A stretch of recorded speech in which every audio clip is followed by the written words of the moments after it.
strong are you about to die? For you. The parish. Like a good boy. Die.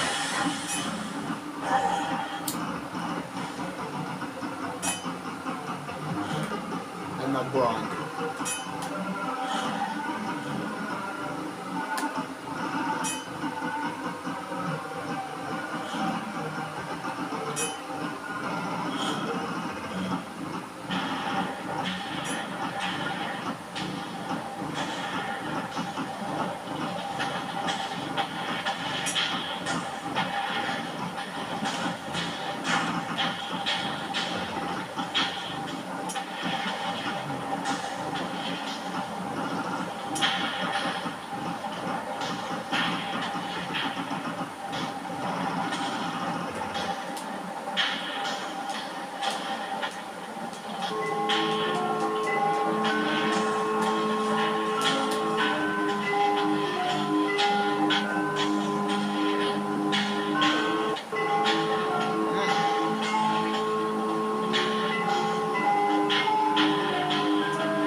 Die.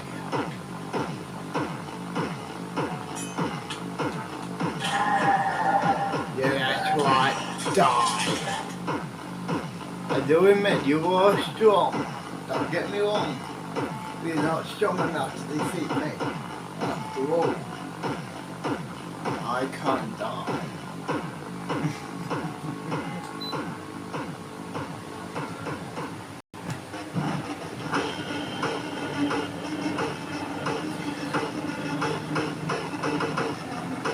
This wasn't here before, but okay, cool.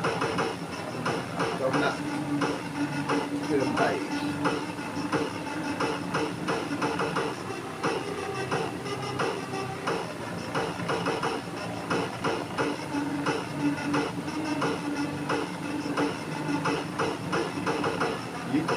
Alright.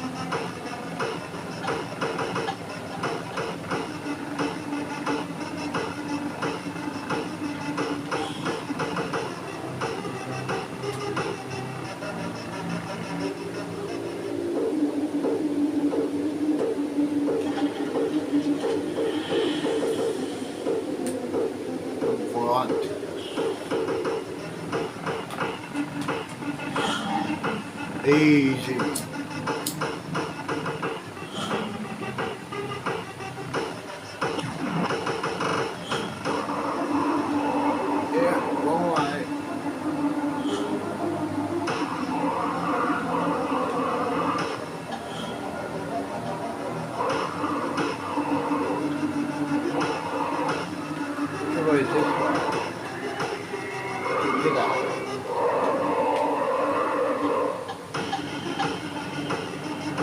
Oh, hi.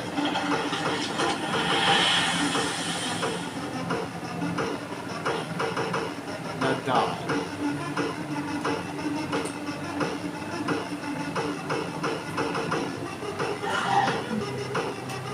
Die.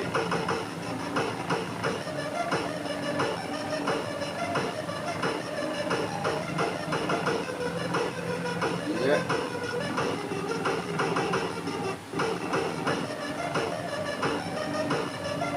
Yeah.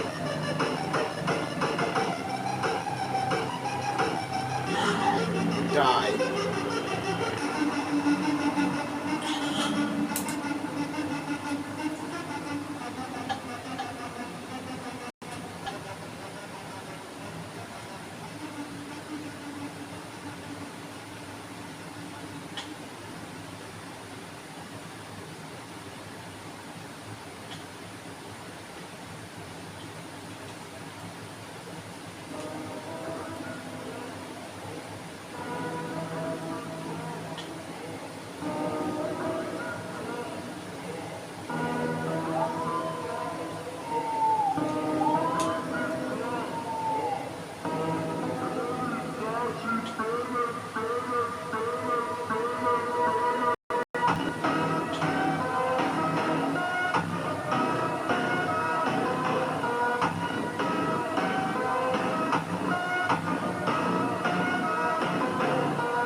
Disconnect. It's YouTube. Very irrelevant. You're telling me that a planet we've classified as imaginary for nearly 50 millennia has suddenly decided to introduce itself via primitive radio waves? Yes, sir, Flicksnorp squeaked. And that this planet is supposedly inhabited by creatures that violate every known law of evolutionary biology by standing upright on merely 2 appendages. According to the old records, yes, sir, and that these bipedal impossibilities have somehow developed technology capable of interstellar communication. The evidence would suggest so, sir. Pompington stared at his subordinates for a long moment, then reached into his desk drawer and pulled out a bottle labeled for... Pause. Yes, I decided to just talk to invisible people for now, until I get a new phone. So yeah, then hopefully it works. It fully works. But if it crashes and works, I'm gonna have to deal with it. And you guys too. So yeah, but until then, I'm gonna talk to invisible people instead of spawning in, you know. Give me a moment.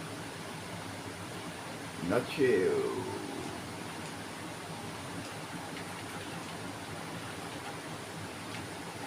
These NPCs. Hopefully next Wednesday they add actual NPC add-on. I mean, that'll be good, but I doubt it. But if they do, awesome. And hopefully next week on Wednesday, actual SCP add-on and Star Wars as well, maybe. I mean, they already made a Star Wars map, so may as well include, you know what I mean. But who knows? Okay, 3, 2, 1, action. Emergencies only. Break glass when universe stops making sense. He'd been saving it for his retirement party, but circumstances were clearly beyond his control. Right, he announced after taking a generous swig. Here's what we're going to do. We're going to send a research vessel to investigate this impossible situation. And we're going to pray to whatever cosmic forces are listening that this doesn't end with me explaining to the High Council why our filing system has apparently achieved time travel. 3 days later, the research vessel Bureaucratic Nightmare departed from the Galactic Council's headquarters, carrying a crew of the galaxy's most expendable scientists. Leading the expedition was Dr. Grizzleton Bumbershoot, a xenobiologist whose previous claims to fame included discovering that the creatures of Rigel 7 were actually highly advanced vegetables, and proving that the singing crystals of Vega were just really, really bored. "Attention, crew!" Dr. Bumbershoot announced over the ship's intercom as they approached the allegedly mythical solar system. "According to our files, we are about to encounter a planet that should not exist, inhabited by creatures that cannot exist, who have developed technology they should not be able to develop. I want everyone to remember that just because something is impossible doesn't mean it's not happening. After all, we work for the government." Navigation Officer Tiddlywinks Noodlebrain was the first to spot her through the ship's observation deck. "Captain!" she yelled, pressing all 6 of her faces against the viewing window. "You're going to want to see this." Dr. Bumbershoot hurried over and immediately wished he'd brought a stronger drink. There it was, a blue and green marble spinning peacefully in space, where no planet had any business being. Worse yet, it was clearly inhabited. Artificial lights dotted the dark side of the planet, and various metal objects were zipping around in orbit like confused insects. "By the 7 moons of Zanzibar," he whispered, "it's actually there." "Sir," called Communications Officer Wibbleton Sprocklehoff from his station, "we're receiving another transmission from the planet. Should I put it on speakers?" "Do it!" The ship's speakers crackled to life with what sounded like organized chaos. Music, voices speaking in incomprehensible languages, something that might have been advertising for a product called Coca-Cola. And underneath it all, a repeated message. "This is Earth calling anyone out there. We're friendly. Please respond. We have cookies." "Cookies?" Dr. Bumbershoot frowned. "Doctor, what in the name of the Galactic Health Department are cookies?" Before anyone could answer, Science Officer Dingleberry Fizzlebonk burst into the bridge, clutching a tablet and wearing the expression of someone who'd just discovered that mathematics had been lying to them their whole life. "Captain," he gasped, "I've been analyzing the planet's electromagnetic signatures, and the readings are completely insane." "Define insane, Fizzlebonk." "Well, sir, according to our instruments, this planet should have been destroyed by asteroid impacts approximately 65 million years ago. The geological readings suggest it's been hit by at least 7 extinction-level events, yet somehow life not only survived, but thrived." Dr. Bumbershoot felt a migraine beginning to form behind his secondary eyes. "Are you telling me this planet has survived multiple apocalypses?" "Oh, it gets better, sir. The dominant species appears to have only existed for a few 100,000 years, but they've already achieved nuclear fission, space travel, and something called the Internet. At this rate of development, they should have transcended physical existence or blown themselves up at least twice by now. And yet, here they are, offering us baked goods," Dr. Bumbershoot muttered. "Noodlebrain, take us into orbit, but slowly. I don't want to startle them. The last thing we need is for these impossible creatures to think we're hostile." As the Bureaucratic Nightmare settled into a cautious orbit around Earth, Dr. Bumbershoot made the decision that would later be studied in diplomatic academies as either the greatest first contact protocol ever devised or the most spectacular failure in the history of interspecies relations. He decided to follow the manual. The manual, officially titled Proper Procedures for First Contact with Primitive Civilizations, Revised Edition 47, Subsection Q, Paragraph 12, Footnote 73, was a document that had been written by a committee of beings who had never actually met any primitive civilizations, but were absolutely certain they knew how such meetings should proceed. According to the manual, first contact should begin with a formal greeting in the mathematical language of the universe, followed by a demonstration of peaceful intentions through the transmission of prime numbers, and concluded with a diplomatic invitation for the primitive species to prostrate themselves before their obviously superior galactic neighbors. What the manual failed to account for was that humans had been expecting this call for decades. "Holy moly!" shouted Dr. Mom. Jennifer Crackworth, director of the extremely secret department of Looking for Aliens, as alarms began blaring throughout the facility hidden beneath a seemingly innocent cornfield in Kansas. "We've got company, Doctor." Crackworth had spent the last 20 years of her life scanning the skies for signs of extraterrestrial intelligence, surviving on coffee, determination, and the unwavering belief that somewhere out there, someone was bound to notice that Earth was broadcasting everything from Shakespeare to sitcoms into the cosmic void. "Crackworth to all stations," she barked into her communicator. "This is not a drill. We have genuine, honest-to-goodness aliens in orbit, and they're trying to talk to us." The response was immediate and chaotic. Professor Reginald Boffington, the world's leading expert on theoretical alien psychology, came running down the corridor in his pajamas and bunny slippers. Dr. Martha Wobblebottom, head of the Xenolinguistics department, dropped her sandwich and began frantically setting up translation equipment. And Colonel Jack Straightarrow, military liaison and professional skeptic, simply stood in the corner muttering, "I knew it. I told them the government was hiding something." "What are they saying?" Dr. Crackworth demanded as the translation computers worked to decode the alien transmission. "It's on." Dr. Wobblebottom frowned. Here.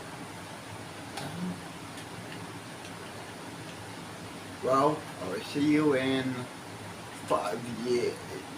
Who knows? I'll be in. I might be here in this dimension, or might be in another dimension. Who knows? But I will see you then.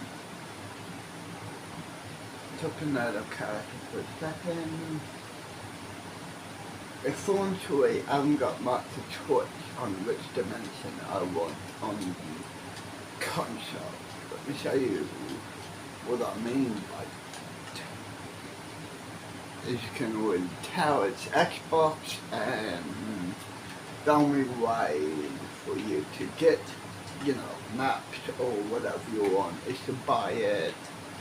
And as you can see, not much. So I can have backroom dimensions, but no. All of them are nearly modern.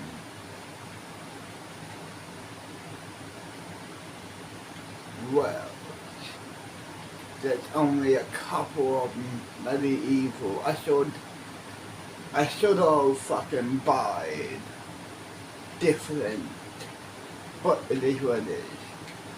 As you can see, this one is not worth it. This one I recently bought, and it's just not worth it. Why, you may ask? Well, let me show you why. Let me show you exactly why. Creative, inventory, view. There we go, yep. Give it a minute. Should be loading. There we go, it's now loading.